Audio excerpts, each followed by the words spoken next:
Good morning and welcome. Today we're talking about non-Saccharomyces yeasts with Alessandro Magrin from Enartis. Hi, Alessandro. Hi, Francesco. Until a few years ago, non-Saccharomyces yeasts were generally seen as a bit of an obstacle, something to remove in order to achieve optimal winemaking. But with rising temperatures, higher grape and wine pH, and growing consumer demand for wine with lower sulfite levels, this view is starting to change. Yes, Francesco, you're absolutely right. Today, non-Saccharomyces yeasts are becoming an increasingly important advantage in the world of enology. Over the past decade or so, research has increasingly focused on this microbial biodiversity. Compared to Saccharomyces cerevisiae, which has been widely used and studied in winemaking, these yeasts offer different complementary metabolic and enzymatic activities. This makes them very useful tools for winemakers who shape wines with greater complexity, precision, and identity. In a constantly evolving and increasingly competitive market, this becomes a truly significant advantage. Perfect. So, in practical terms, what can we do to reduce sulfite additions? A key example is the use of Metschnikowia pulcherrima. This yeast can be used from grape harvest through to inoculation with Saccharomyces. During these delicate pre-fermentation stages, we can inoculate this yeast, which rapidly colonizes even at very low temperatures and prevents the proliferation of contaminating microorganisms.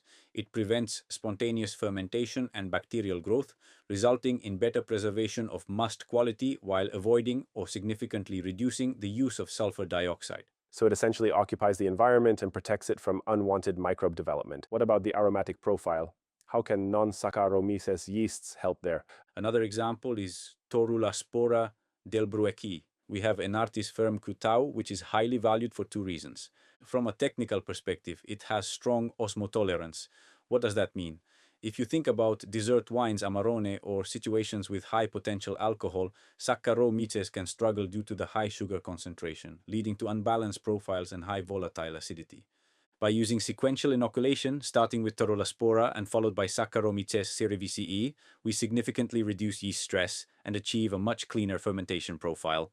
From an aromatic perspective, Torulaspora is valued for its high production of polyols such as glycerol, mannitol, and xylitol. These compounds are used in the food industry as natural sweeteners and can significantly influence the taste profile of wine. This is especially appealing for modern red wine production, where the market increasingly favors fruit-forward styles with reduced astringency and lighter structure. And that brings us to acidity and pH management. Is there a yeast that can help with that? Absolutely.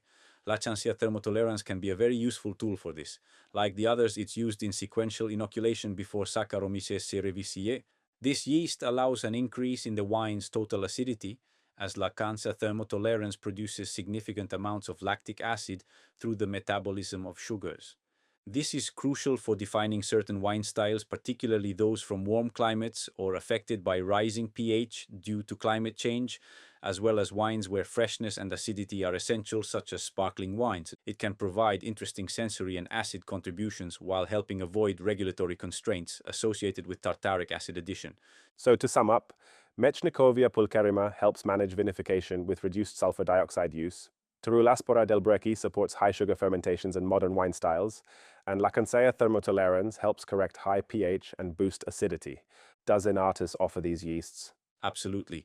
Through our R&D efforts and our collaboration with CHERM, we've selected and characterized these yeasts, which are now part of our portfolio.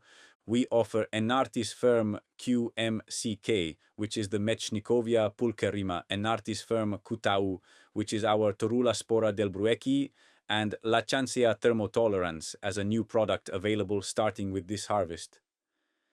Thank you very much, Alessandro, for guiding us through this fascinating topic. See you next year. Bye, Francesco.